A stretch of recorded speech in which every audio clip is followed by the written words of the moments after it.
What up, family? What's good? What's good? What's good? Hope everyone is having a blessed Sunday, man. Y'all know what it is. This is another installment of the Southern Baller Show. Shout out to the mighty LDBC. So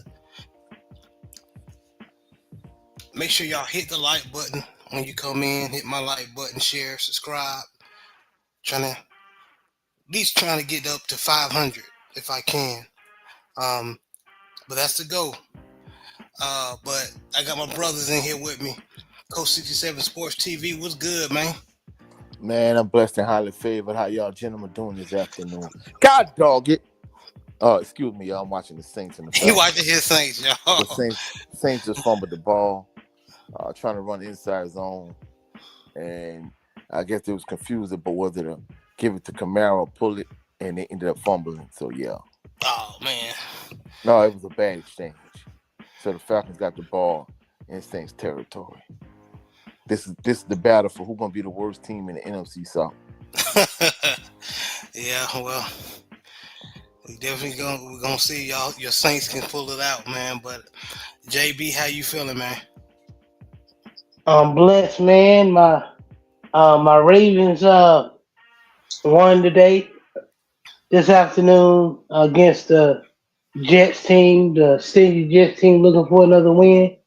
Lamar still hurt, but we still pulled it out. And my Tar Heels let me down yesterday. Of course. I'm alright though. Hey, if you're a Tar Heel fan, you're gonna you're gonna get a lot of that, unfortunately, on the football side of the game. But anyway, man, I see y'all in the chat, man. Growing with Soul. Salute. He said, salute, good brothers, man. Man, salute to my brother Growing with Soul, you dig? And like I said on other shows, man, so yeah, salute. If you're trying to get your guard popping, man, hit up this brother channel. Please. Speaking of channels, man, we got Big Reg, host of Big Boy Talk with him and Jada6 and 86 Ghosts, man. They have a lot of good content over there. Y'all make sure y'all support, sub the content, man. But man, we had some boxing. We had some good boxing for, of course, last night, and then was it last week? Last weekend we had the Connor Benn versus Chris Eubank Jr. fight. Yeah. Last weekend. So let's get that out the way because we didn't really have a show. So I want to cover that real fast. And we're gonna be here for a good time, not a long time. But rematch against Chris Eubank Jr. and Connor Benn. This time, Chris Eubank Jr. ended up winning, but Connor Benn ended up winning. I'm sorry, y'all. Connor Benn ended up winning, but can I be honest with y'all? Chris Eubank Jr. he didn't have it looked like he didn't have no power. Like he was pushing his punches to me. Energy. No energy, like he was looked like he was weight drained. I heard Coach say that, and that was perfect explanation. But what y'all think of the fight with Chris Eubank Jr. almost getting KO'd in the last few rounds, especially in the last round? Let's go with Coach first. I'm gonna keep it a buck. I think Chris Eubank Jr. Man, he tripping, bro. Like if you got the leverage and you the A side, why you gonna let the B side dictate terms? Just for a couple extra dollars, man. Ain't no way, bro. Look, if I was him, I'd have came into that fight 100%, fully rehydrated. Man, I'm not signing the rehydration clause when I won the first fight. So, like, man, when you the A side, you dictate terms. You don't give up your bargaining chips and your leverage just for a couple dollars. So at the end of the day, I think that was a sucker move in my personal opinion. All money ain't good money. And clearly, he got the brakes beat off him. He was clearly weight drained. And not only that, he didn't pop dirty, but Connor Benn synonymous with being a drug cheat anyway. Just like his daddy. Go ahead. Yeah, so at the end of the day, I felt like I felt like Chris Eubank Jr. played himself as far as I'm concerned. You know what I'm saying? I wholeheartedly agree. JB, what was your thoughts on the rematch? I mean, you could have just did a mic drop with Coach, because that's basically how this fight turned out and how it looked like. What you said also, Jared. Um, he looked weight drained, Chris Eubank Jr. And Connor Benn looked like he had more energy. Of course, if you you was able to rehydrate and shit, and the other fighter, was not. Like Coach said, all money ain't good money, and I hope Chris Eubank, bounces back. And I'm not a fan of Nigel Ben, so I don't really Oh, give a Connor shit what Benn. he do. Kind of Ben, yeah. Yeah, hey, same, both cheaters. It don't make no difference. But Right. but anyway, we're gonna move on to the that excellent card we watched last night. In my opinion, do Connor Benn deserve a fight with Devin Haney? No. Truthfully speaking, he don't want no smoke. So, I mean, do I think he deserves a fight with him? I mean, Devin Haney would be more than happy to beat the brakes off him, but I don't think he want that smoke. You know what I'm saying? And it said it. I looked on the internet on these boxing sites. It says that they asked that question if Devin's gonna fight Connor Benn. He said, "I'm the A side." So basically, he going after champions. he going after champions. So to answer the question, no, I don't think he deserves a fight with he don't deserve a fight with young Dev. In my opinion, you struggling with a okay fighter in Chris Eubank Jr. We'll talk about it. We'll talk about it. Because we want to bring my point. To make this point I'm making, we have to talk about what happened last night. Salute to Joe Townsend. He said, salute to the family visiting Pops right now. We'll be listening. Man, salute to him and Pops. Hopefully, Pops, get out of there sooner than later. We praying for him. Man, that come first, man. I appreciate you listening, man. You always been a supporter, always supporting LDBC brothers and sisters, man. So it's all good, Big Joe. Salute to Pops, man. Salute to Pops, man. Hope we get out of there. But anyway, let's go ahead and go to the fight card, man. Those who don't know, who not really big boxing fans like that, we gonna cover it anyway, because we boxing fans on here. So there was a Night of Champions fight card yesterday that was excellent. And it was in Saudi Arabia, and it was good as advertised, man. I must say. The only disappointing fight I would say probably was the Benavidez fight. I thought Yard was gonna put up more of a fight, but every LDBC brother and sister that predicted that Yard was gonna get walked down by the Mexican Monster, it happened. So we not, but I really don't want to talk about that particular fight because everybody called it. But Bam Rodriguez knocked out old boy. Yeah, we knew that Bam Rodriguez gonna knock out that boy too. But do y'all have any thoughts on those two fights before we move on to the other exciting ones? Not really. I thought so. But on the undercard, Vito Melanicki Jr. he stopped undefeated fighter Samuel Namoma. He stopped him. So shout out to Vito. And Abdullah Mason versus Sam Notes for the lightweight WBO title. And Abdullah Mason was boxing beautifully, but there were some times where he was getting caught. Leaving his hands down. But it showed for the young boy that even in adversity, he knew how to grind it out. Yeah, Sam Notes was tough, man. He wasn't no easy win. He didn't come there to lay down. And Abdullah Mason hurt Sam Notes multiple times, blooding him up. Even though the most of the time, not most of the time, but that particular, there was a head clash.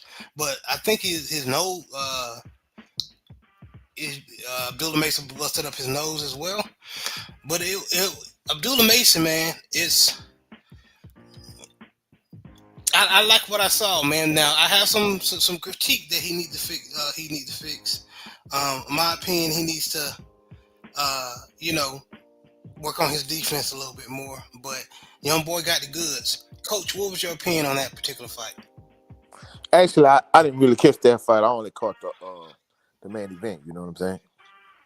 Well, when you get a chance, I'm telling you, you'll be impressed of the heart of Abdullah Mason, because there was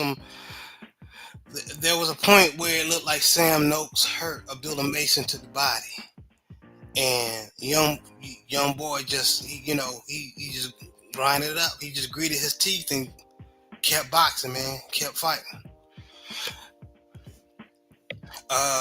JB, I know you watched the fight. What was your opinion on that particular fight? Exactly how you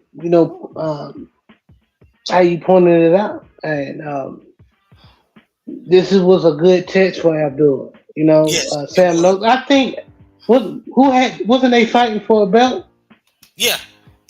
Abdullah Mason is the lightweight has the lightweight WO title now. Okay, so Sam Noakes was the champion in that division. I think both of them were fighting for it. Oh, so it was a vacant. Okay, title. It was vacant. Yeah. Well, I think so.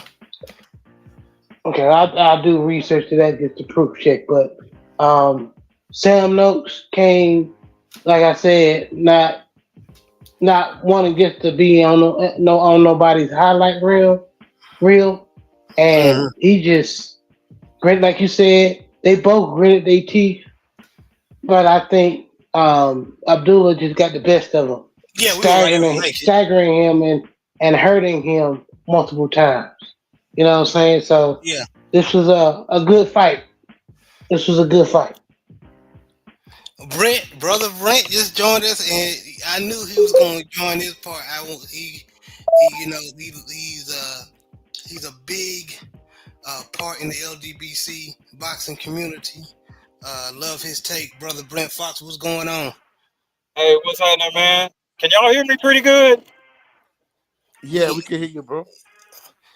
I see you got that bullshit on though. Well, we hear. Oh man, what's up, man? What up, Brent? Hey, but we was talking about real quick. What did you think of the Connor Benn rematch? Connor Benn, Chris Eubank Jr. rematch, and then what did you think of Abdullah Mason edging out Sam Noakes? Oh, y'all was talking about the Sam Noakes Abdullah Mason fight? Yes, sir. Okay. Yeah. I kind of figured that fight would be very close. I wouldn't be surprised at a draw or if Noakes may have somehow took it, but and that's on my show. It's just me, hosted by Brent Fox, by the way. I gave my opinions on the fight. But yeah, it was supposed to be a close fight. You know, everybody has to start somewhere as far as like championship experiences and things of that nature. But I'm really proud of, and shout out to Coach Hudson, because that's how I got information on the fight. Yeah, Coach shout out to Hudson Coach did Hudson. a broadcast yesterday, and you know, very insightful, very informative, very entertaining. But yeah, just according to the information that I received, he Abdullah had a little bit of adversity and was able to literally dig down deep, fight his way through it, and eventually secure victory. So shout out to Abdullah Mason and the Mason family. But yeah, I think this fight will make him that much better. Okay, and then also, Agreed. I agree. And also, what is your thoughts on the Connor Benn versus Chris Eubank Jr. rematch? Hey y'all, I'm gonna jump out and then jump right back in. That's fine. That's fine. But like we were saying, man, yeah, Abdullah Mason has a bright future, man. He just needs to clean up a lot of things on the defense, on the defensive side. But moving on, of course, we had Brian Norman Jr. versus Devin Haney. Welterweight WBO title, Devin Haney's title. Brian Norman Jr. No, it was Brian Norman's title, and then Devin challenged him, went up and challenged him because he couldn't fit himself or squeeze himself in the lower weight class like 140 anymore. So he challenged the young bull, Brian Norman Jr. for the title, and it was a masterclass. It was a masterclass, man. That's all I have to say. He knocked down Brian Norman Jr. In the second round, had him bleeding from the mouth. I believe he broke his nose as well. But even after being hurt, what I was impressed about Brian Norman Jr., he didn't give up. But one thing I did notice, man, fighting Devin Haney, someone of that ilk, he didn't really know what to do. He did make some improvements to take away the jab, that excellent jab of Devin Haney, but by then Devin was already up on a lot of cards, man, up a lot of rounds. It was a masterclass. Coach, what was your thoughts on the fight? I think Brian Norman Jr. showed heart. However, he was just outclassed and outgunned in that fight. And more than anything, the only thing I found disappointing was the fact that Brian Norman Sr. and Jr., they kind of, in my personal opinion, I think they bought into all the fake love. It wasn't so much the fact that some of these fans are really supporters of Brian Norman Jr. It's that they hate Devin Haney more than anything. And I felt like Brian Norman Sr. and Brian Norman Jr., to my dismay, I kind of felt like they kind of bought into it too much. And, a lot of these people was picking, Devin Haney to lose, but clearly that didn't happen. And at the end of the day, I'm glad both of them got a payday, and I'm glad Brian Norman Jr., he showed grit and he showed toughness. But more than anything, kind of like the same way, y'all know my opinion on these type of topics, when it comes to like whether we talk about Cam Newton or Timothy Bradley or Sean Porter, any of these bootlicking, buck dancing, banana eating monkeys. And basically, I kind of feel like a lot of these so-called quote-unquote boxing analysts and boxing pundits, the fact that Devin the Dream Haney and his dad Bill Haney, they're not tied to a promotional company, and they have the freedom and flexibility to move around. Like, they don't want a rogue boxer, jumping from promotional company to promotional company, kind of doing his own thing, making his own moves, being his own boss. They don't want that.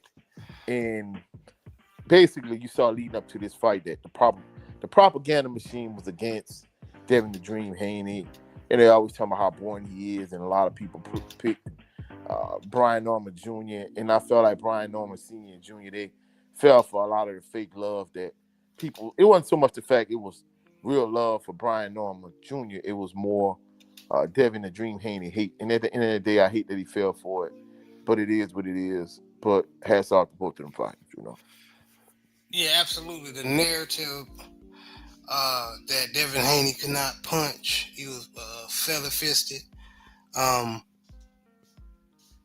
And people who fell for that narrative don't know shit about boxing, because the real boxing fans knew, especially LDBC, that young Dev was killing himself to make the 140, 135 weight classes. And he finally decided to go up. And even with him going down and fitting in those weight classes, that he had to weight drain himself for, he's making history. But I digress. JB, what's your thoughts? Man, this was the best fight of the card. This was the the fight of the card. Salute to David Benavidez and y'all, but to me, Norman and Haney is what everybody wanted to see. Okay. Yes, Lord. As far as the fight itself, it went it went by based on how I thought it was. You know what I'm saying? When the first fight was made, I think I said on the Southern Baller Show before, when it was just talks. You know what I'm saying? And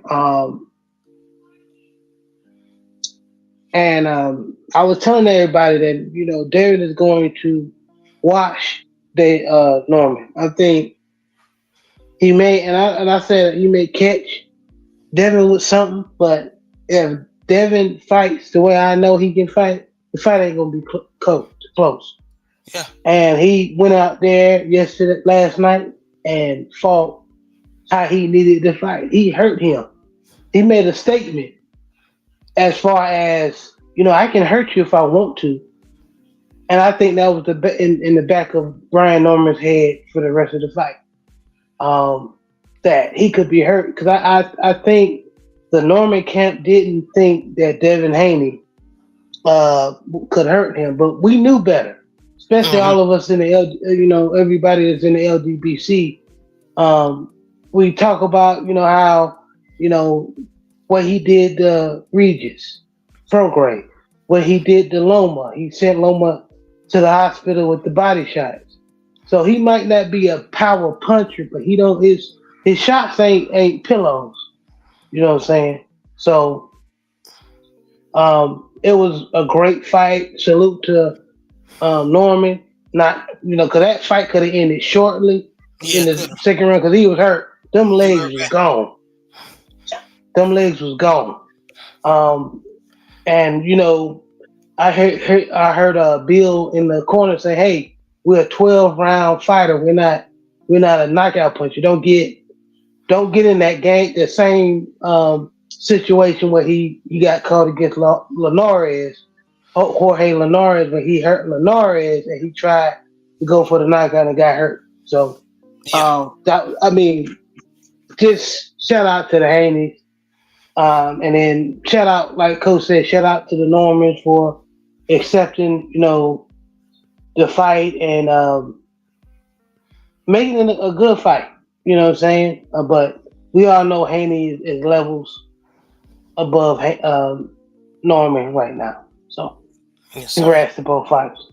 Congrats. And I'm going to you, Brent, real fast. Well, first, I want you to answer the question before you drop. Um, what did you think of the Connor Benn, Chris Eubank Jr. fight? Talking about the Connor Benn Chris Eubank rematch. Yeah. Oh, I just thought that Eubank Jr.'s drainage like really made him weak. Like it, yeah, he shouldn't do that anymore. Like dropping all the way down to 160, because I imagine he's probably walking around at like 185, 190 pounds. That's a drastic cut, and you know it that unfortunately caught up with him this fight. Like last fight, he was able to clinch effectively to try to sublet that, and then he kept Connor Benn at the end of his jab, and then when Connor Benn would come in, Chris did a really good job the first fight of timing him with an uppercut and also a left hook when Connor Benn tried to lunge in. That this time, because of the weight drain, and I'm gonna just say it's that this time because of the weight drain, he wasn't able to be as effective. So yeah, they probably don't need to do that again if it involves him just Chris Eubank Jr. just having to drop all that weight. Yeah, he wasn't able to sit on nothing. There was no, not at all. He was pushing his punches. He wasn't sitting on his punches like he Yeah. was on the first fight. Yeah. So, but yeah, that's what I think about that. And then go into the Devin Haney and Brian Norman Jr. Okay, so as far as that particular fight, I will admit I was wrong. I did have Brian Norman Jr. winning that fight. I thought that because he was more acclimated to that weight class and he was actually a defending champion, and I thought that I actually thought that his hand and foot speed were like sorely underestimated. I looked at a few fights that he actually had. He had the fight with, of course, Santillan, Vera, and then he had a fight with what's my boy from Houston's name? Shoot, I can't think of it. It was one of 503's partners too, man. But that the gentleman from Houston is actually a very good boxer. And he did give Brian Norman Jr. some trouble, but it wasn't at a point to where he didn't have control of the fight. So I was thinking, okay, if he did that with a boxer that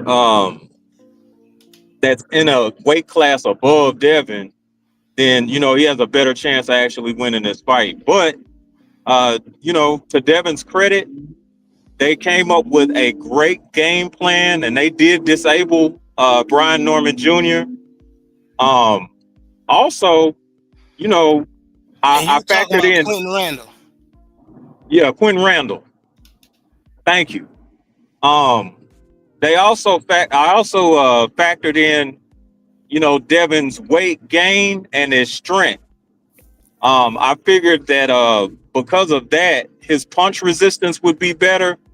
I didn't have him like knocking him out or anything else like that. I think that was just kind of wild. But I did have Norman Jr.'s punches getting his attention and possibly stunning him, but that never happened. So there's that. But yeah, I underestimated the strength and power that Devin actually had. And then I overestimated Brian Norman Jr.'s abilities versus Devin Haney. He really did a great job of nullifying most of his weapons. So, shouts out to the Haney camp. Well, I want to commend you for being honest, because there's a lot of people that still, hating on Devin Haney. So thank you for being honest. Thank you for being Oh yeah. Okay, I need to also say something real quick, man. Go ahead. as far as like the fake love that Senior was talking about, um, I mentioned this on Coach Hudson's show last night. Y'all do not abandon this young man, okay? He took a loss to probably one of the generation's better fighters, Yes, sir. okay? He lost to the very best. This guy is still going to be a very prominent figure in boxing. Do not abandon him because of some adversity. I'm saying that to these fair weather fans and people that really don't pay attention and all of that good stuff. Like he has the mindset, and yes, he still has the ability to make a huge impact in the sport of boxing. This is a setback. Um, if if if his mindset is what I think it is, this is going to be something that he'll be able to learn from and be that much better for. So, I would encourage people to still try to support this young man. He is going to make an impact in the sport of boxing. Yes, sir. And then we got the brother, Joe Townsend, on, able to bless us with his presence, man. What's good, Big Joe? What's good with the family? What's good with y'all? Happy football Sunday, you dig? What's going on? Man, salute to you, Big Joe. Salute to Pops. Much love to him. You know what I'm saying? Yes, sir. Salute the Pops, man. Man, Appreciate it. So we gonna go straight to you, man. What was your first of all, I know because we didn't get a chance to do a show last week. So before you go into the card from last night, the Night of Champions, what was your thought on the Chris Eubank Jr. Connor Benn 2 fight last week?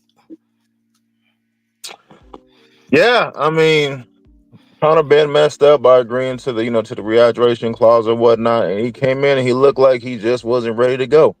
Even though he won the last time, he should be the A side, but he's still, curtailed to Eddie Hearn and Connor Benn, and Eddie Hearn's a snake oil salesman, what I mean? So he gonna finagle his way to where his fighter is gonna have the best opportunity to win. And that's what happened. Connor Benn looked phenomenal. I don't know how many eggs he ate or whatnot, but whatever it was, he showed up and he was ready to go. And Chris Eubanks wasn't. Chris Eubanks is not that good, neither is Connor Benn. They only getting this much attention because of their father's rivalry, and then now the kids are fighting each other. Other than that, nobody cared about Connor Benn, nobody cared about Eubanks either. You know what I mean? So, so hopefully this settles it. Hopefully there's no third fight or whatnot, but either way, Connor Benn showed out. He did his thing, and regardless of how good he looked, he's still a drug cheat, so drug cheats don't get no love from me in the sport of boxing. But shout out to him for the win, but he still eats tainted eggs. Facts, man, facts. And go ahead and cook on the Night of Champions card last night, man. What was your thoughts on those the exciting? We already went by the David Benavidez and Anthony Yard. We everybody called that shit because Anthony Yard is when he get tired he'll punch him back. But go ahead. For sure. Yeah, I already know what's going on. Yeah, I'm just gonna stick to the main thing. Y'all know why I called in. You know what I mean? So I called in because one of my representatives from the Bay Area put on a performance last night. So that's why your boy checking in. Shout out to Abdullah Mason. Bam Bam is the real deal. Shout out to Bam Bam. Abdullah, he's gonna be a future champion. A future. I can see him. Being a legend in the sport. He has the pedigree. His father's in his corner. He has a good head on his shoulders, and he wants all the smoke. Ain't no friends in boxing, and if we are friends, we can get this work too. So I like Abdullah Mason. Shout out to Cleveland. I hope he keep doing this thing. Yeah, and Bam Bam is the truth. So he's another guy who's gonna be an exciting fighter. For the future. The future looks bright. We got guys like Bam Bam. Abdullah Mason. Also, what's the young homie with the Mayweather camp? Tank Davis lookalike. What's his name? Start with a C. I'm not forgetting his name. Moulton. Yeah, Moulton. Yeah, him too. We ain't got fighters like that. It's gonna be cool. All the young prospects look good. till they start, till they start getting belts. You know what I mean? They're gonna fight any and everybody. They get a couple belts, they turn into Keith Thurman, So hey, bro, we gonna see. But let's get to the main. Let's get to the main fact. All right. I was real quiet this whole build up. I ain't saying nothing. I seen a lot of folks, who supposed to be friends, say a lot of weird stuff.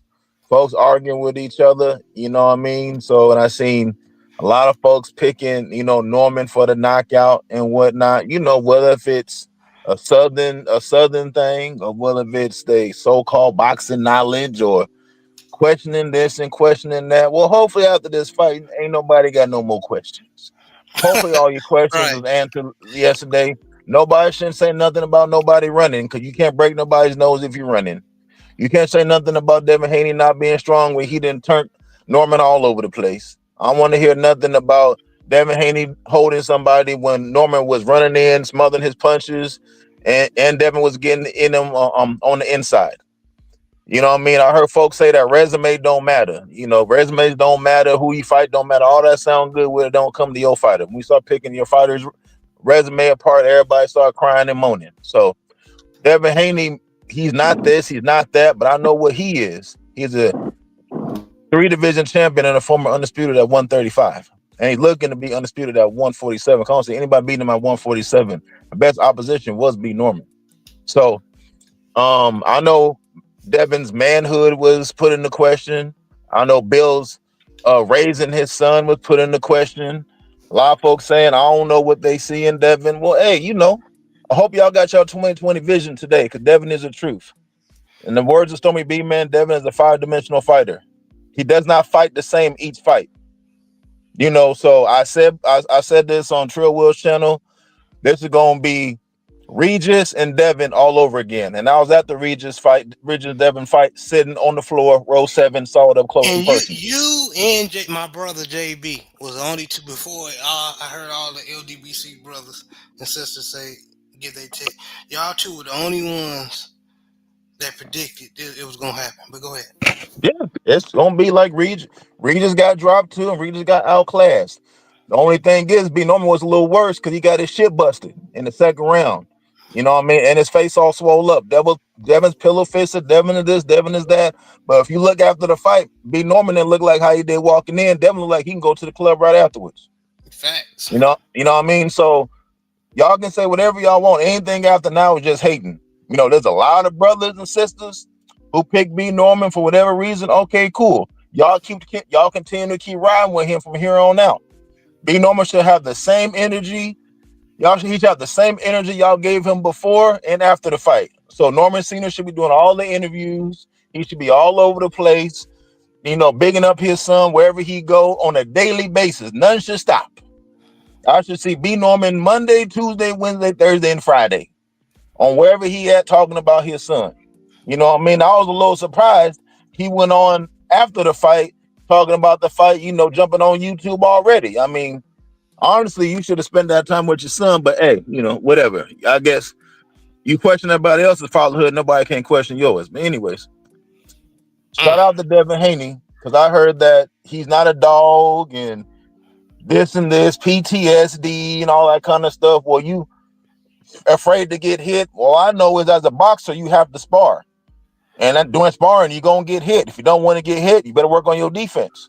So, so everything everybody said was going to happen to Devin happened to B Norman. B Norman looked like he had PTSD. He looked like he didn't want to engage. He looked like he didn't have no dog in him.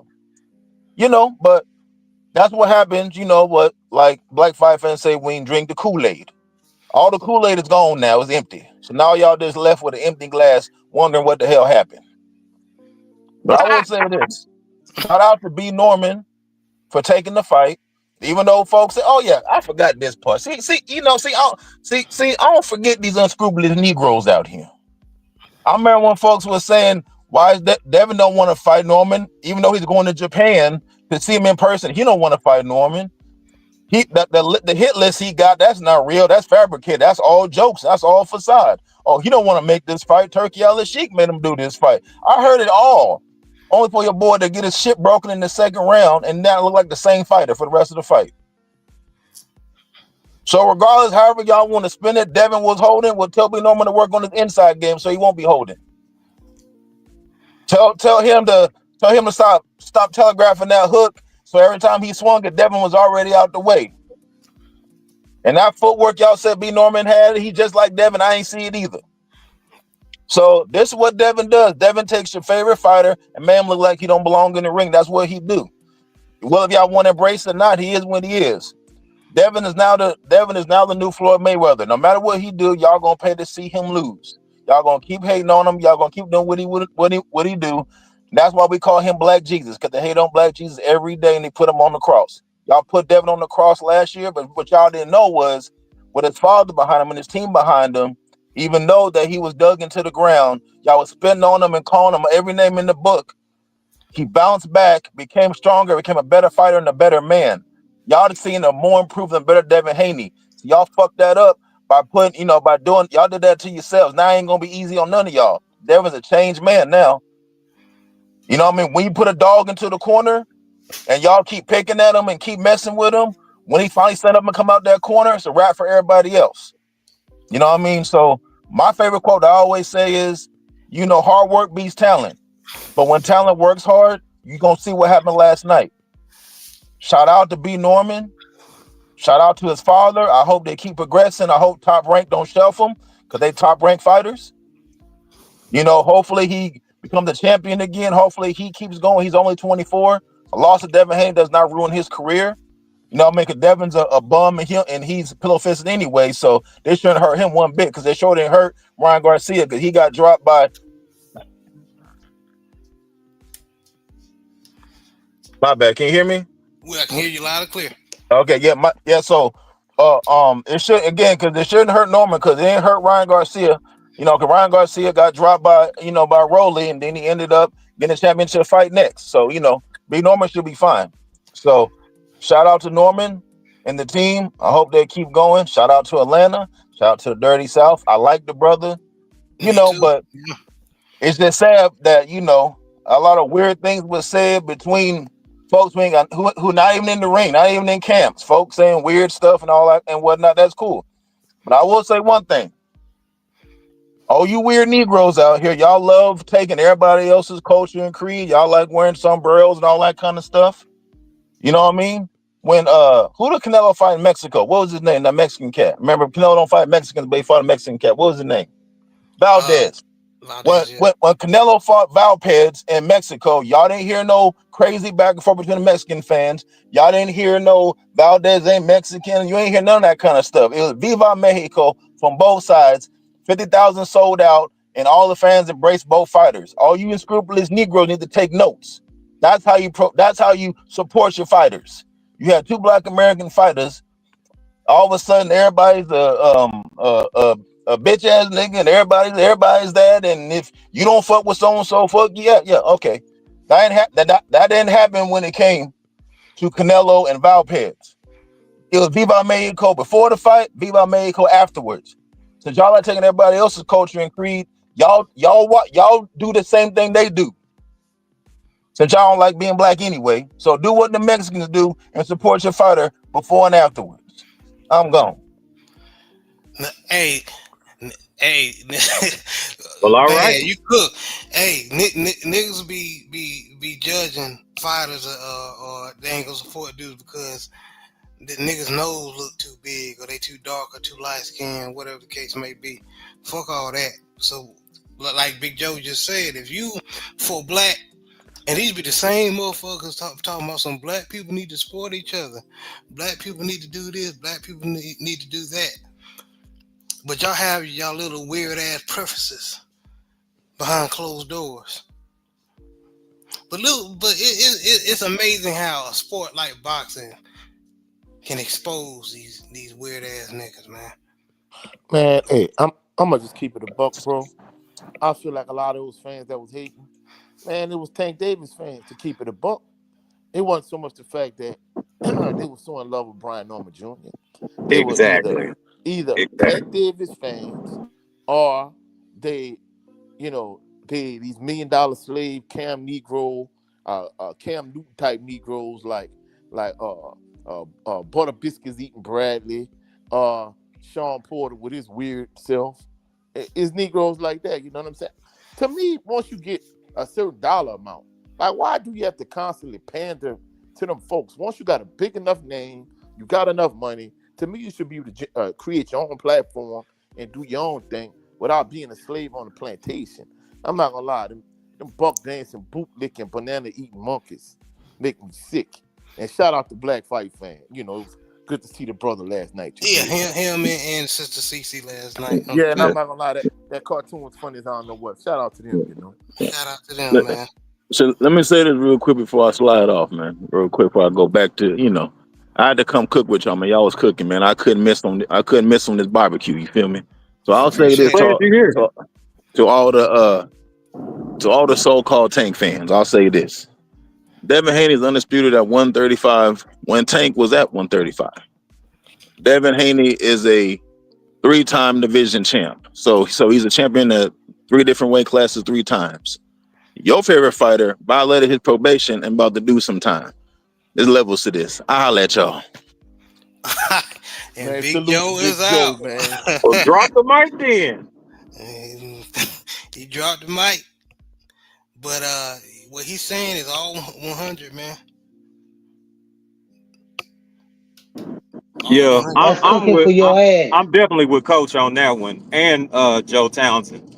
Like, what really pisses me off is these people that were trying to make family members pick and choose which side they were going to be on, and these folks are usually detractors of the LDBC as well. Like, yeah, these folks on the outside looking in, well, I was on such and such show and they picked that person, and what you got to say about that?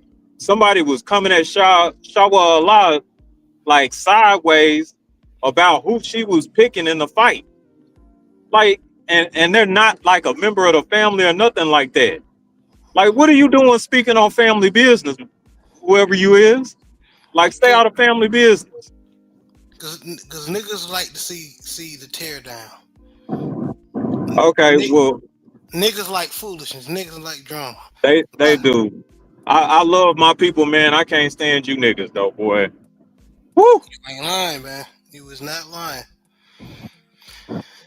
Oh, I see when we talk that real shit, my views starting to drop, but it's okay. The real ones will catch the lie. I mean, we don't need you anyway. This, if we talking family business and you feel offended or what the fuck ever, you won't need your ass anyway. Yes, sir. Man, but we these are facts. These are facts, man. But we cooked and barbecued. It's ready to serve on the boxing side of the game. Let's go ahead and move on to football. Let's see. Oh, damn. Here we go. All right. So, let's see what happened. We done lost the damn lead. You want to get to that one? You want to get this out the way? Oh, we gonna get to the NFL. Just you wait. You wait. So in college, so we just gonna do the top 25. But Ohio State beat the brakes off of Rutgers 42-9. Texas A&M blew out Sanford 48-0. Georgia beat Charlotte 35-3. Oregon beat Southern California 42-27. Oregon is number 7 in the nation. Georgia is number 4. Ohio State is still number 1, and Texas A&M is number 3. Oklahoma is number 8. They ain't beat up. It was a close game to the second half. Oklahoma beat Missouri 17-6. Missouri is 22. That may change. Oklahoma is number 8 in the nation. Notre Dame blew out Syracuse 77. Damn. Woo! Damn, niggas went over the highway speed limit on them. can I be honest? When my Tar Heels played Syracuse and the plays they were giving up, I'm not surprised. I was like, that secondary is bad, almost as bad as Norfolk State's secondary. No, they linebackers. It's terrible. Yeah. Oh, they did make Gio look Linebackers good. and safety. Yeah, they Yeah. made Gio Lopez look good. Alabama beat up on Eastern Illinois 56-0. BYU beat Cincinnati 26-14. So I think BYU will be in the Big 12 championship because Arizona State needed Cincinnati to beat BYU for them to qualify. Utah beat Kansas State 51-47. Utah is still number 12 in the nation. And I forgot to tell you, BYU is number 11. Miami is number 13. They beat Virginia Tech 34-17. Vanderbilt is number 14, and they beat up on Kentucky 45-17. Upset of the week, in my opinion, and ACC does it again. Pittsburgh blew out Georgia Tech from the first quarter to the fourth. It didn't even look like Georgia Tech belonged on the field with Pittsburgh. That's crazy.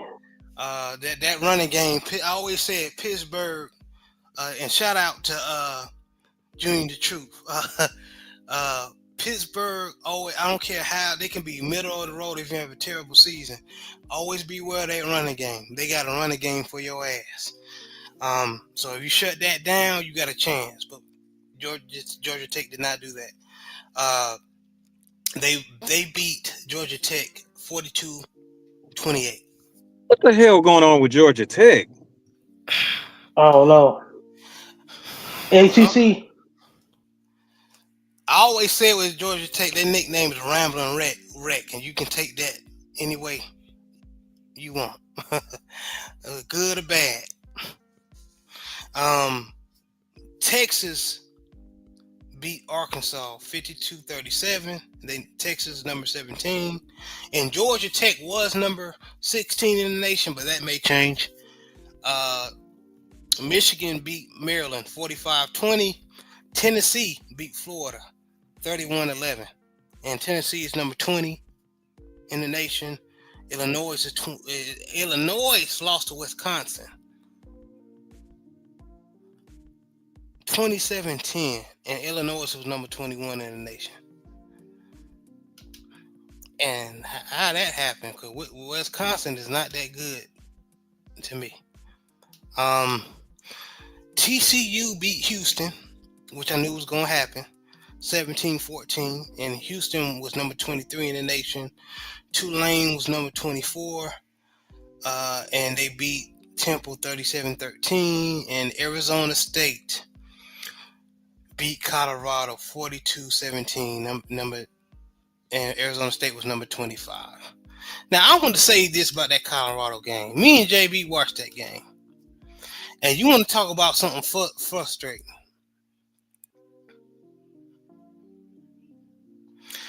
There were so many chances where they could have won that. They could have taken the lead, but you know what?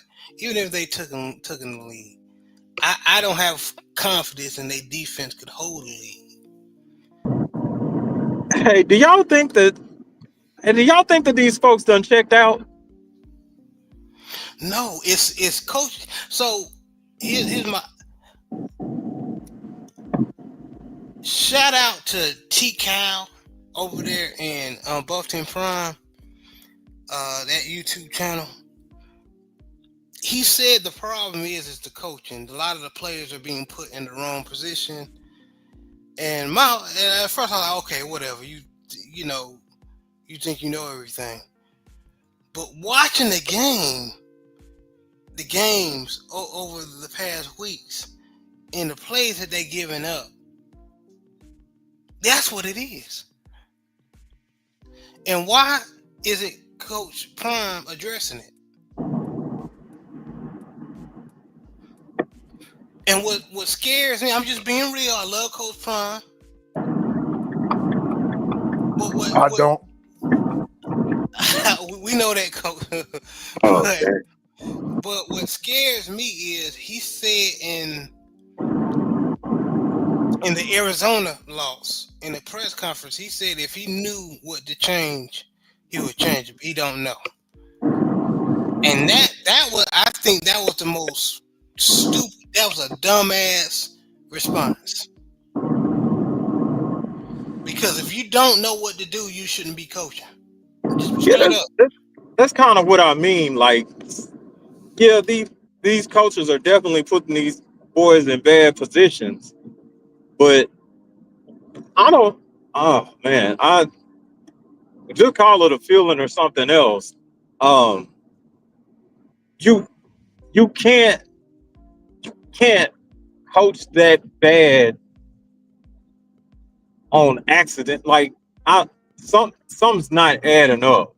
Something's not I adding give up. you an example, Brent. This Arizona State team was very beatable. Their quarterback Levitt, whatever his name is, was out. They had Jeff Sims in as a backup. I know Jeff Sims. He used to play for Georgia Tech. Georgia Tech and Nebraska. He's a scrambling quarterback. He's not. He's just known for turning the ball over. He can kill Right. you with his legs, but he'll throw a pick.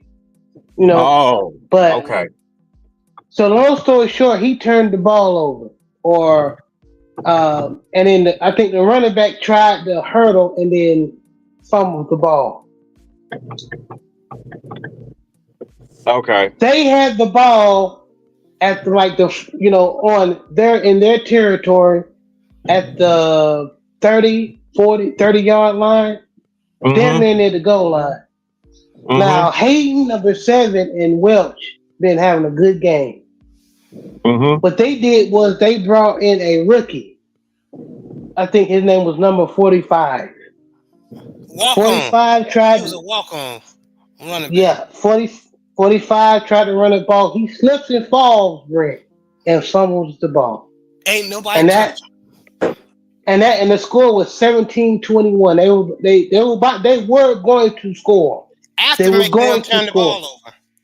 They were going to score because that Lewis boy is their quarterback. I think they found their quarterback, but after they turned the ball over, right? After they turned the ball over, their running back, who's a good player, I forget his name, scored like a 70-yard, 80-yard run. And then it's been. Oh man, that's wow. That's how they lost their game. But they were, if it wasn't for their fumble, more than likely they were either won that game or lost. But that goes to coaching. A field goal. That's coaching. And we're having the same problem in North Carolina, where I'm questioning Bill Belichick not getting on his offensive coordinator, Freddie Kitchens, who used to be the Browns offensive coordinator. He sucked there. He wasn't good there. And now he's sucking it up for my Tar Heels. So when we played the Wake Forest, it was a running back wheel route. And we have players that can, do that good, like Davion Goss. But instead of that, we put a rookie in, not a rookie, but a freshman. In. He fumbles he basically drops the ball, shit like that. And that play was a highlight of us not scoring and of losing a good close defensive game. Okay, so because that play was in the red zone, he dropped. Even though I thought he caught it, but the ACC refs, the ACC refs towards North Carolina is up there with the SWAC refs, in my opinion. Lord. Woo! Yes. Yeah, they terrible. I don't know if they that bad, brother. They're bad. They bad. Those they SWAC bad. refs they are bad. legendarily horrible. Now, yeah, ACC refs suck. We had 10 penalties yesterday from Oh, okay. unsportsmanlike conduct. One is they called on our defensive lineman, and he was just grabbing. Everybody who plays football, if you're a defender or Mm-hmm. you're offensive side of the ball, you run on the other team side and on their sideline, and you trying to get. They may push you or something. They may say something crazy to you. One of our players, and it's like one versus the whole squad because you're on their sideline. So one Right. of our defensive tackles grabbed one of our players just to get him the get him off of the other team's sideline. They throw a flag. Oh, okay. It's that bad. Oh, okay. Yeah, they So do that. yeah. But I ain't mean to go on the rant. But yeah, go ahead, Jared. But my thing was going back to that Colorado um, possession. That's why I question the coaching of Deion Sanders and staff. You put a freshman running back. Y'all just made Arizona State turn the ball over. You got the ball back in your own red zone, about to score. Mm-hmm. You give the ball to a walk-on running back, and there was nothing wrong, to my knowledge. There was nothing wrong with number 7 and Welch. Hayden, DJ Hayden, I Hayden, think, DJ, or Hayden. yeah, or Hayden, yeah.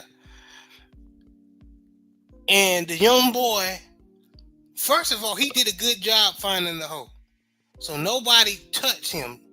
If y'all see, if I find a clip, I'll send it to y'all and put it in the chat, because it was freaking hilarious to a defender anyway. If I was a defender, I would probably been cracking up laughing.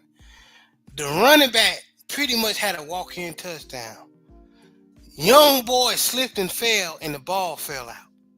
Mm. Mm.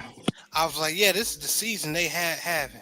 But my thing was, why would you put an unexperienced young man? Why would you put that type of pressure in him and on him, and you haven't really gave him them type of reps yet? You Oh put a yeah. you put a young boy in, like when you after you done blowing the team out or something like that. You know what I mean? To give him some reps, give him some plays in. But yeah, that was, we gonna move on. But yeah, that was, and that was crazy. Jeffrey Carroll in here, Jackson State fan, and he said, "Go Tigers!" Yeah, man. And J Bar, salute J Bar. He said, "Damn, my coach lost." Yeah, I'm mad at y'all for allowing the Cheese come back and beat y'all. That's crazy. I want to also shout out to another Jackson State fan, Franklin K. He said, "What's up, guys? I love, yeah, man. Ain't nothing. We Man, just talk salute, about this ball." salute, salute. Uh, yeah, man. But we're 1 week away from the college football playoffs, man. So y'all enjoy Hey, this. it's that time already? Yeah. Yeah, man. And let's go ahead and go into the football NFL. Let's go ahead and go into the NFL, y'all. So currently, week 12 in the NFL, we had Texans and Bills. That Thursday night game, Texans beat the Bills 23-19. Shout out to Coach D'Amico Ryans coaching them boys up to upset the Bills. Mm-hmm. And like I said, in the overtime, Chiefs win it with a field goal 23-20 against the Colts. Them boys was desperate.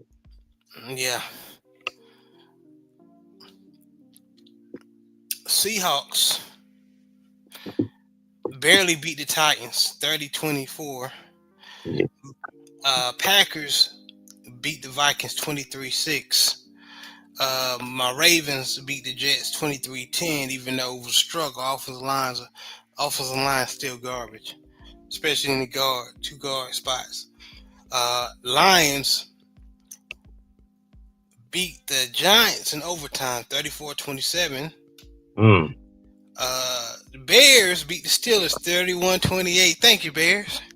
Now we have taken for right now. We have taken first place. No, y'all gonna keep it, because I think we after that we got somebody else, and then we got y'all, or we may have y'all next. I'm not sure. We playing the Bengals next. Okay, then yeah, we got somebody else, and then we got y'all. So yeah, we done blew this lead, man. I freaking hate it. Yeah, man, but we gonna see how everything turns out, because there's a lot of football left to play. Patriots. I hear that. It's y'all division. Well, we'll see. Because we got some malpractice going on in our coaching staff. But anyway, Patriots beat the Bengals barely, 26-20. Browns are beating the Raiders 14-3. And shout out to Shador saying he threw a pick. It was it was supposed to be a post. It looked like, and I don't know how Shador didn't see that linebacker jump it. But overall, he playing good. He's 7 for 11, 127 yards. For right now. So he's playing good. So he looks like the better quarterback. And you can tell he's a little bit rusty. Or inexperienced, I should say, but you can tell he's a better cornerback than Dylan Gabriel. He actually drives the ball down the field. Yeah. Not dig and dump. Yeah. There you go. Cardinals are beating Jaguars 14-10. What the hell? Yeah. They made it was a sack fumble against Lawrence, and they got the ball back and scored. Eagles is blowing out the Cowboys 21-0.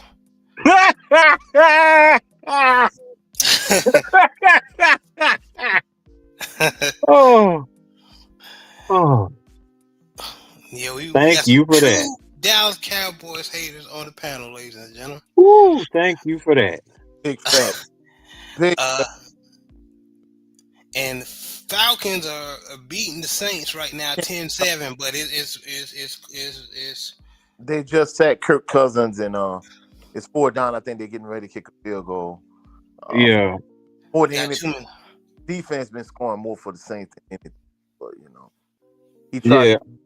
He jumped. He went to jump the sack him and jump over Cousins' head, and then turn around. They got him on the back end. So the Falcons getting ready to attempt the field goal. Right. Okay, so the Saints do got a chance to win. Actually, they were the favorite. But ordinarily I don't like teams to lose, but see, for Southern, there's no incentive for them to lose. But for the Saints, if you lose out the rest of the way, you might get the number 1 pick. So you might need to lose this. You know what I'm saying? Nah, y'all ain't finna throw no game to the Falcons. I know that's a heated rivalry, regardless of how bad them teams are. No, I'm not saying they're gonna blow it. I'm saying you might need to blow it. I mean, you got 2 wins. You might need to stay there the rest of the season. The reason being is because guess what? You want that number 1 pick. Yeah, you talking like a sensible supporter, brother. I'm talking about like the organization, some of these supporters, all of that. And the team. That team ain't finna lose to the Falcons. That's y'all's rival, boy. Y'all go back and forth so much. I know that you experienced some of that. Them boys from Atlanta come to New Orleans, they start talking trash, and then y'all go over there, y'all start talking trash to them. Man, I'm not gonna lie. I think this is probably one of the rivalries in the NFL. It was to the point where I saw on Facebook a few years ago, Saints fans went to Atlanta, and literally there was a fist fight between Saints fans and Falcon fans. Of course, the Saints won. Saints fans won because there was more of the Saints fans, even though they were in Atlanta. And I'm like, look, man, I like the Saints. I'm not fighting over no Saints game, bro. It ain't even that serious. Yeah. And then you got Drew Brees on commentary. So, yeah, it's definitely a big thing. Yeah, it's ABA over there, man. Anybody but Atlanta. Yep. If y'all gonna lose to like, what is it, 16 teams, Atlanta can't be one of them. Yeah. And the irony is, as bad as the Falcons are, I think the Saints might be worse. But since the Saints at home, the Saints favor whatever reason. You know, whatchamacallit, Trevor, Penix, might be year out for the rest of the year. So Yeah. But at certain points in the game, Kirk Cousins looking like Joe Montana. I'm like, man, until they really got after him, the Saints secondary has been looking bad. The only thing that's really been helping them is front seven, really getting after him. You know, Cam Jordan had a big sack. You know, so Saints defensive line trying to get after him, but I think they should have stuck with Riley at quarterback. You know, Tyler Shuck, he looking okay at times, but other times, you know, I don't see the hype. Yeah, y'all should do it. But anyway, or Jalen McMillan, somebody. Big facts. I'm not gonna lie. I mean, he looked good at times, but early in the season, probably about 4 or 5 weeks, Spencer Rattler played good enough for them to win those games. The point of it was the offensive line was trash, the defense was trash, the skill players weren't getting any separation. But all of these things they weren't doing for Spencer Rattler, now they're doing for this guy here. I'm like, man, this is insane, bro. Yeah, you know how it is. They do. You can tell who's they got. You know who's their guy is. You know what I'm saying? So they gonna make sure that guy gets every opportunity they need. You know, even though Spencer Rattler is a better quarterback, I would have loved y'all would have draft Shador and then started Spencer for the first 5 games, so Shador could, learn up under Spencer. But y'all went with the dude from Louisville who wasn't even the best QB in the ACC. So, like with 20, you know what I'm saying? And the crazy thing about it, look how he's driving the ball on the field. Some of these catches they make it for him, they were not making these catches for him. It's crazy. Crazy, man. And they traded Rashid Shaheed. I'm like, man, what are we doing, bro? And I know we're going to save it for the HBCU Fanatics. I just want to go ahead and say it now, man. Congrats on Deshaun Jackson for having a wonderful first year with his Delaware State. Even though he couldn't beat the defending MEAC champions, South Carolina State, he has a good foundation to build his team. To get better. So shout out to Deshaun Jackson. Hopefully, if it is what they say it is, hopefully Marshall Faulk does 10 times better. I hope so too, because I'm not used to seeing Southern this bad. Yeah, usually. And of course, I know you said we're gonna save it for the Fanatics Friday, but Jackson State tried to give the game away. Who fumbles in victory formation? Like, what are we doing? Can't get right. But hey, that's how it is when you these shotgun teams and you're not used to being under center. You know what I'm saying? Yeah, man. Yeah, they should have practiced. That's on coaching. Yeah. You do a lot of reps and your players gonna be tripping over their feet and stumbling and shit. I'm like, bro, how do you fumble in victory formation? What are we doing? You do all that like first year of during the preseason. You get all them. You do shit like during that, yeah, not during the game. No, that can't happen. Well, I guess like you say, when you don't get a lot of reps in that, and you don't go over situational football, and the Saints just make a field goal with 52 seconds left in the first half.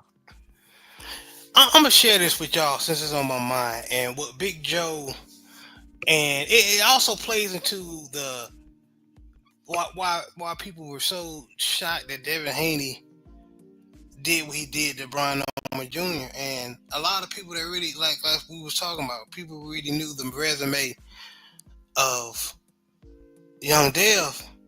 We wasn't surprised because he fought the Lomachinkos, the Regis, the Linareses, and those are all champs. Cambosos. And if so resumes do matter, people. Resumes do matter. So now flip it to football. So I was watching Friday. I was watching because I had the high school football app where I can see high school football live. And I was watching one of the schools from North Carolina. I'm not going to say their name, put them on blast.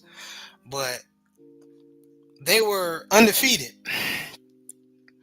And I looked at their record now because I'm familiar with the area. I was like, these teams they beat ain't that good. And then they played this other team that's 7-5, but they are a 1A school, and the 5 losses so the teams that they lost to of that 5 are either 3A, 4A, or 6A, and they still in the playoffs. Right now, those teams are still in the playoffs. Oh God! So what you think happened? They got blasted. Yeah, that undefeated squad got blasted by the 7-5 squad because they played a tougher schedule, and they was in a tougher conference. And that happens in Texas football, high school football all the time. Louisiana high school. Coach, you've seen this, and you being in, and also Brent, you being in Texas, we seen this as well, where somebody like I've seen where Mesquite Skeeters was undefeated, but in a bad way. They ain't win a game. They played, but during the time, because I know the conference has changed. During that time, Mesquite, they were old. They were like 0 and something. It was in the middle of the season. So they were a winless team. They was a winless team, but and Brent, you can back me up on this if you remember the conference for a couple of years ago. Yeah. Mesquite, Horn, and all them teams, they were normally in the playoffs. Right. Cedar Hill, they was in the tough conference. So when they played a team, they played this other team that I remember they were talking shit. Oh, we gonna blow. They undefeated. They blowing them out. We gonna blow their ass out. And I'm thinking, y'all ain't play nobody either.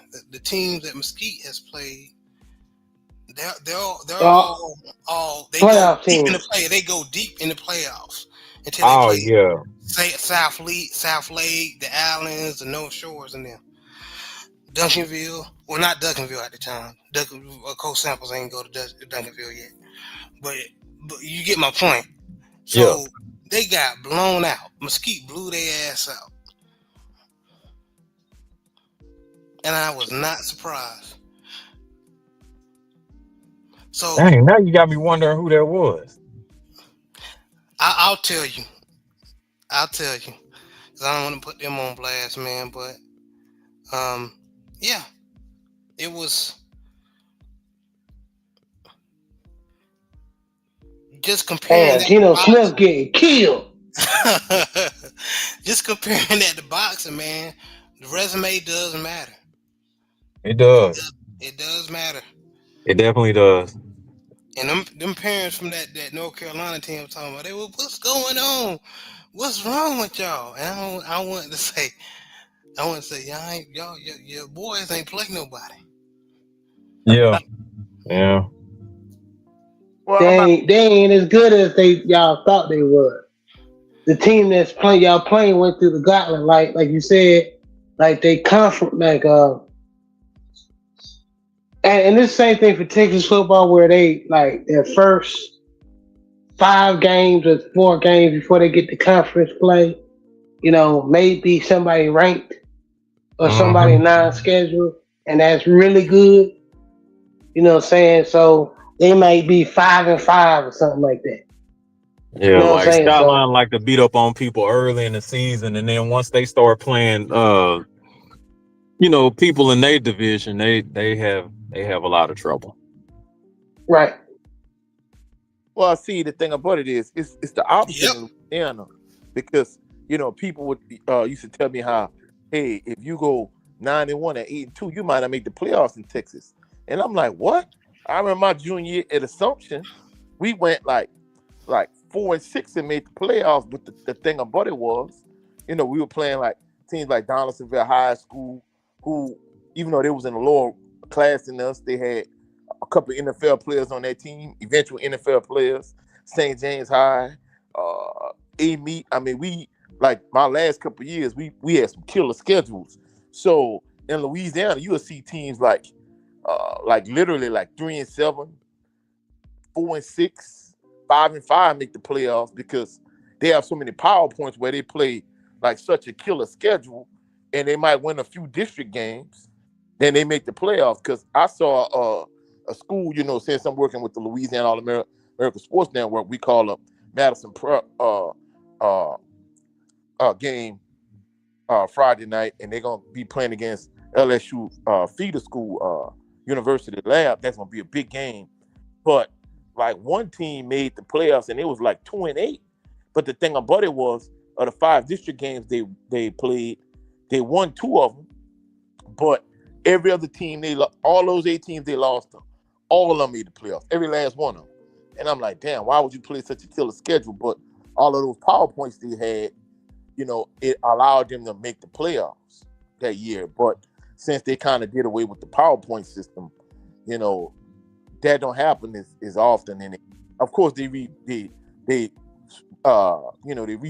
it from the standpoint of, it's not like I was when we was in high school, where you got teams like, even though John Curtis is still John Curtis, they restructured it where, you got teams basically should be playing in 5A, but they were playing in like 2A and 3A at the time. But the thing about it is, they restructured it with the districts and with the classes, and you got a private school league and a public school league, and you got, class this and class that, and then you got 1A through 5A. So it's like, it's confusing. It ain't as simple and cut and dry as when we were in school. But of course, since they restructured it, you got teams winning state championships, are making deep runs every year. That was playoff teams back then, and vice versa. So.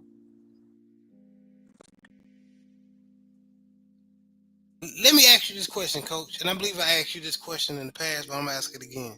Do you, because do in Louisiana, is there any conference bullies? Like, for example, like, there's this 1A squad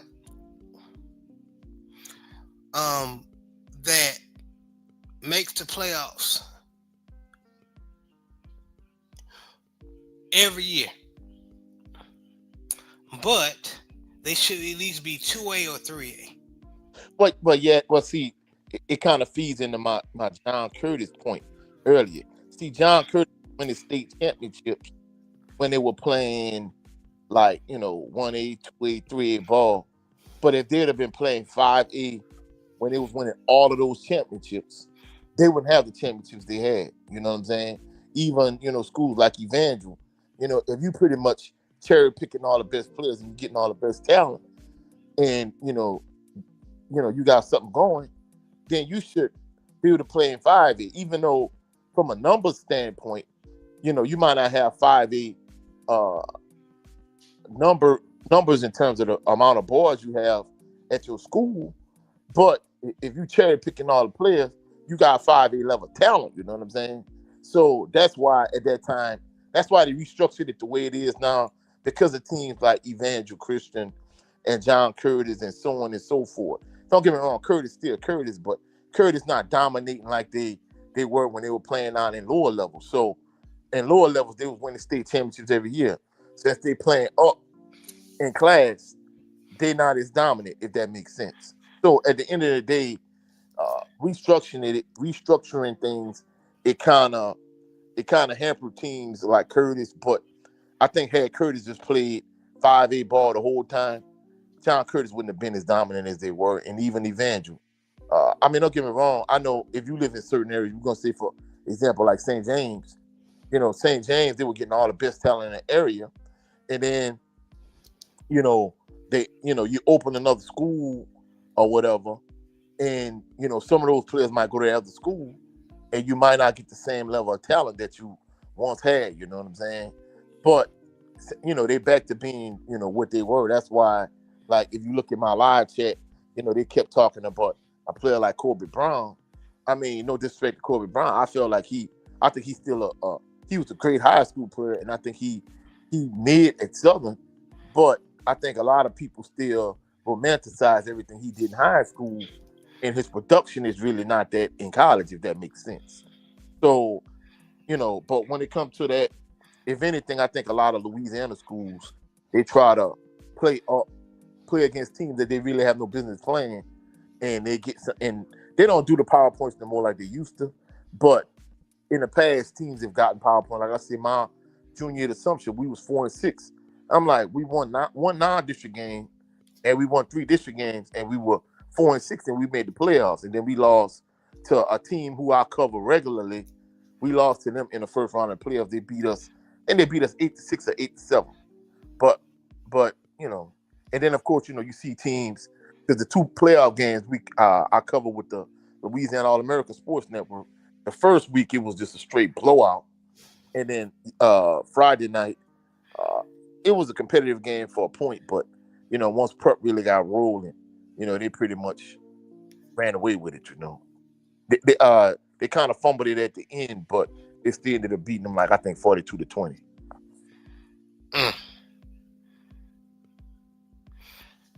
Well, with that, man, yeah, we can talk about this all day, but with that, we're gonna go ahead and wrap it up, man. Brent, let everybody know where they can meet you and see you. All right. Well, thank you, brothers, for having me on once again, man. It's always a pleasure to be on here. Okay. So y'all can check me out Thursdays most of the time on YouTube. My show is called It's Just Me, hosted by Brent Fox. I appreciate the support in advance. Yes, sir. Y'all make sure y'all support this brother, man. He be cooking over his channel, and very non-biased views, and whether he's talking about football or it could be boxing or even basketball. But Coach, let everybody know where they can meet you and see you, man. Well, first of all, before I even get into where you can meet me and see me, life and death is in the power of the tongue. Despite what you said earlier, I'm just letting you know now. These 3 channels, Brent Fox's channel, your channel, my channel, we all gonna hit 1,000 subscribers. I speak it, I believe it, I receive it. It's gonna happen. So we all gonna hit 1,000. Just letting y'all know, you know that now. That's first of all. Second of all, you can catch me at Coach 67 Sports TV on all social media platforms. However, I'm primarily here on YouTube with my channel, Coach 67 Sports TV. I dropped the video probably but an hour and a half prior to us going live, probably about 2 o'clock. So y'all go to my channel, check it out. I'm less than 40 subscribers away from that 1,000 subscriber mark. So come over to my channel and subscribe to the channel. Also, I have a Southern University Facebook group for all my members of Jaguar Nation. Come over and check us out. For all my HBCU fans, we have an HBCU Fanatics Facebook group. And I think kind of to help push all 3 of our respective channels, I think we just need to start a Southern Baller Show football Facebook group. I think we're gonna try to spin that out too, so we can help support my brother Brent Fox and elevate and exalt his channel also. I think we're gonna get that going too. But come check us out on Facebook. But we primarily here on YouTube at Coach 67 Sports TV. Y'all enjoy y'all family. Enjoy this Thanksgiving week. Of course, the show ran a little longer than I thought, but I'm gonna link up with my brother Corn with Soul probably tomorrow. But y'all link up with the family. Enjoy y'all family. Enjoy, some good football, some good food. But we gonna catch y'all on the rebound. Y'all have a blessed and phenomenal Thanksgiving week. Peace and blessings to the family, you dig? Yes, sir. Yes, sir. And JB, any final words? Hey man, I second what Coach said, and y'all enjoy y'all Thanksgiving a week and your work week. Um, y'all, we'll see y'all next show, and y'all keep fighting and keep, exercising your greatness. Talk to you later. All Oh, right. and for our HBCU Fanatics fans, more than likely, we're gonna go live on Friday. So y'all come through Yes. out, check that out too, you dig? HBCU Fanatics on Friday. Yeah, we definitely will go live on Friday since Thursday is Thanksgiving, of course. But this was another installment of the Southern Baller Show. Y'all be blessed. Be blessed.